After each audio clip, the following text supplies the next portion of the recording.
اور اسی مہینے میں محرم الحرام میں ایک دن ہے یوم عاشورہ۔ یوم عاشورہ یہ عشرہ سے ہے، اور عاشورہ سے مراد ہے 10 محرم الحرام۔ لغت کے اعتبار سے بھی عاشورہ 10 کو کہتے ہیں، عربی زبان میں عاشورہ 10 کو کہتے ہیں۔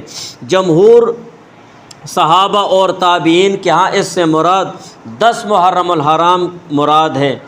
حضرت ابن عباس رضی اللہ تعالیٰ عنہما سے روایت ہے ان رسول اللہ صلی اللہ علیہ وسلم کہ بے شک حضور علیہ السلام قدم المدینہ مدینہ منورہ تشریف لائے، فوجد الیہود صیاما یوم عاشورہ، یہودیوں کو دیکھا کہ انہوں نے یوم عاشورہ 10 محرم الحرام کو روزہ رکھا ہوا ہے۔ فقال لهم رسول اللہ صلی اللہ علیہ وسلم، تو حضور علیہ السلام نے ان سے فرمایا ما ھذا الیوم الذی تصومونہ، یہ کیسا دن ہے کہ آپ لوگوں نے اس دن روزہ رکھا ہوا ہے؟ فقالوا، تو انہوں نے عرض کیا ھذا یوم عظیم، یہ بہت بڑا عظیم الشان دن ہے، انجى اللہ فیہ موسیٰ وقومہ، کہ اس دن اللہ تعالیٰ نے موسیٰ علیہ السلام اور اس کی قوم کو نجات عطا فرمائی، وغرق فرعون وقومہ، اور اسی طرح اسی دن فرعون اور اس کی قوم کو غرق فرمایا۔ فصامہ موسیٰ شکراً، سو موسیٰ علیہ السلام نے شکرانے کے طور پر اس دن روزہ رکھا۔ فنحن نصومہ، لہٰذا ہم بھی اس دن روزہ رکھتے ہیں۔ فقال رسول اللہ صلی اللہ علیہ وسلم، تو حضور علیہ السلام نے فرمایا فنحن احق و اولیٰ بموسیٰ منکم، کہ ہم تم لوگوں سے زیادہ حقدار ہیں اور بہت زیادہ قریب ہیں موسیٰ علیہ السلام کے۔ فصامہ رسول اللہ صلی اللہ علیہ وسلم، تو حضور علیہ السلام نے 10 محرم الحرام کو روزہ رکھا، وامر بصیامہ، اور روزہ رکھنے کا حکم بھی دیا۔ یہ جو واقعہ ہے تو یہ ہجرت کے ابتدائی دنوں کا ہے۔ گویا اس وقت حضور علیہ السلام نے صحابہ کو یوم عاشورہ کے دن 10 محرم الحرام کو روزہ رکھنے کا حکم وجوبی طور پر دیا تھا، کہ 10 محرم کا روزہ رکھنا یہ واجب اور ضروری ہے۔ آگے ابن عباس رضی اللہ تعالیٰ عنہما کی روایت ہے قال حین صام رسول اللہ صلی اللہ علیہ وسلم یوم عاشورہ، کہ جب حضور علیہ السلام نے یوم عاشورہ کو روزہ رکھا، وامر بصیامہ، اور روزہ رکھنے کا حکم دیا، قالوا، تو عرض کیا صحابہ نے یا رسول اللہ انہ یوم یعظمہ الیہود والنصارى، کہ یہ ایک ایسا دن ہے جس کے یہود اور نصارہ تعظیم کرتے ہیں، احترام کرتے ہیں۔ فقال رسول اللہ صلی اللہ علیہ وسلم، تو حضور علیہ السلام نے فرمایا لئن بقیت الی قابل لأصومن التاسع، اگر اگلے سال زندگی رہی تو ہم 9ویں دن کو روزہ رکھیں گے۔ اس حدیث میں جو واقعہ ہے تو یہ حضور علیہ السلام کی زندگی کے آخری سال میں پیش آیا۔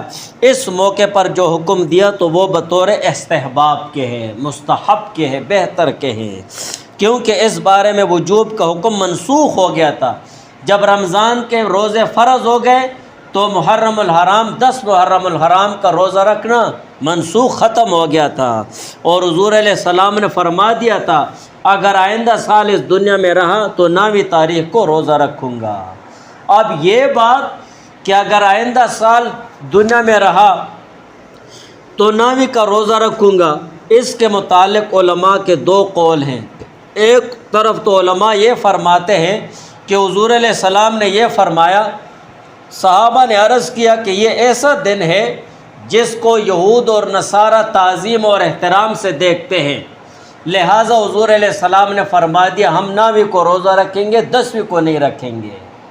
اور یا مطلب یہ ہے کہ یہ یہودی اور نصارہ اس دن روزہ رکھتے ہیں اور اس دن کی تعظیم اور احترام کرتے ہیں، لہٰذا 9ویں کے ساتھ اور 10ویں کے ساتھ ہم 9ویں کا بھی روزہ رکھ لیں گے۔ یہ جو دوسرا قول ہے اور دوسری بات ہے تو اکثر فقہاء اور محدثین نے اسی کو لیا ہے کہ حضور علیہ السلام کے حدیث مبارک میں جو یہ الفاظ ہیں اگر آئندہ سال اس دنیا میں رہا تو 9ویں تاریخ کو روزہ رکھوں گا، اس کا مطلب اور مقصد یہ ہے کہ یہودیوں کے ساتھ مشابہت نہ ہے، لہٰذا 10ویں کو تو ہم روزہ رکھیں گے، لیکن 10ویں کے ساتھ 9ویں کا بھی روزہ رکھ لیں گے، تاکہ یہودیوں کے ساتھ مشابہت نہ آئے، وہ صرف 10ویں کو روزہ رکھتے ہیں۔ اور اگر کسی نے 10 محرم الحرام کو روزہ رکھا اور 9ویں کو روزہ نہیں رکھا تو 11 محرم کا اس کے ساتھ روزہ رکھ دے، تب بھی مشابہت نہیں آئے گی۔ لیکن آج کل یہ مشابہت نہیں ہے۔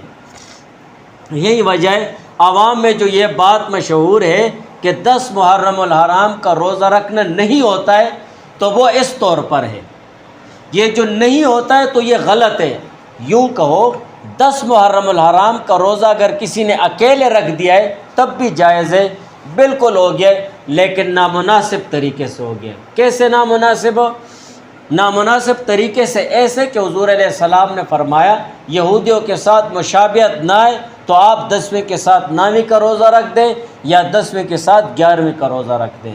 اور اگر کسی نے صرف 10 محرم کا روزہ رکھ دیا تب بھی غنیمت جانو، شکر کرو، 10 محرم کا بھی کافی ہے۔ اور ابو قتادہ رضی اللہ تعالیٰ عنہ سے روایت ہے، حضور علیہ السلام سے پوچھا گیا عن صیام یوم عاشوراء، 10 محرم الحرام کے روزے کے متعلق، فقال یکفر السنۃ الماضیہ، یہ جو 10 محرم الحرام کا روزہ ہے تو اس کے رکھنے سے یکفر السنۃ الماضیہ، گزشتہ سال کے گناہوں کو اللہ تعالیٰ معاف فرما دیتے ہیں۔ اور 10 محرم الحرام دیکھو